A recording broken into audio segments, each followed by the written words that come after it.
The last decade of media and technological convergence has dramatically changed the modern social landscape, and there's no denying it. Personal interactions aren't just constricted to face-to-face connections anymore. But should we be worried about how social media is changing our society? There's an ongoing debate between governments, media officials, and members of society, which generally take one of two sides. First argument is along the lines of social media is worsening the mental health of society and destroying healthy interactions. This perspective consists mainly of real concerns regarding the physical safety, mental health, and social effects of social media, especially on young people. Most teenagers would have heard by an adult at some stage that all their anxieties, depression, and self-esteem issues are as a result of media usage, and it's often shrugged off or turned into a meme.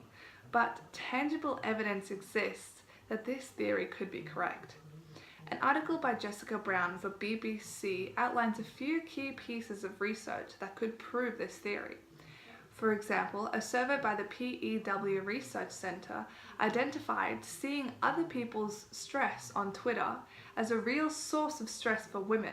In the same article, research suggests that around half of 18 to 34-year-olds feel unattractive due to social media. But it's not just mental health that are concerning. The New York Post recently reported a story of a Japanese man who decapitated his Tinder date. Unfortunately, stories like these aren't uncommon. Because of the physical harm which can stem from social media, Australian governments are implementing cyber safety programs into primary state schools. This is where we run into the problem of media effects research.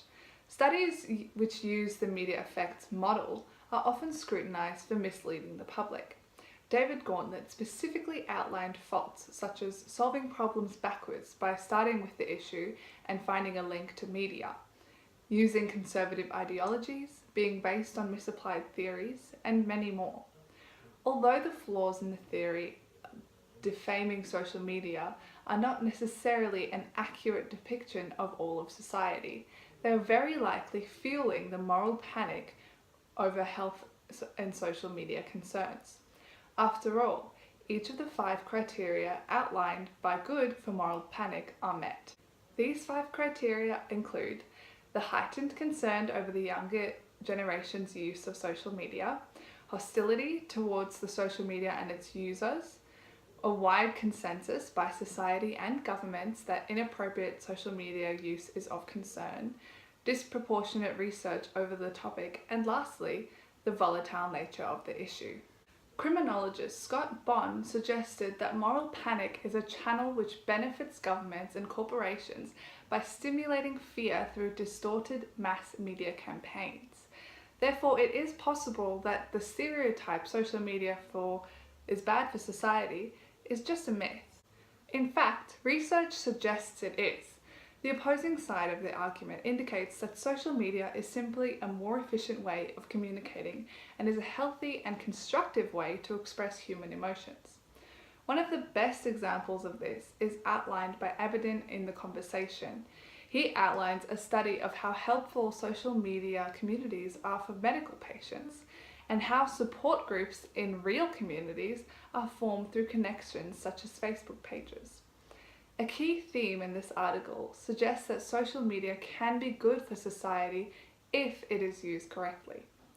Even a study by Hampton in 1999 suggested that people with high-speed internet in a time of dial-up were much more connected and efficient at solving neighborhood problems. So maybe it's not social media that's flawed, but instead the society using it. It's possible regulating social media or initiatives such as Twitter's planned health metrics will be the beginning of a healthier social media landscape. But one thing is for sure, social media is one of the most powerful tools available to today's society and has more potential to improve our society than it gets credit for.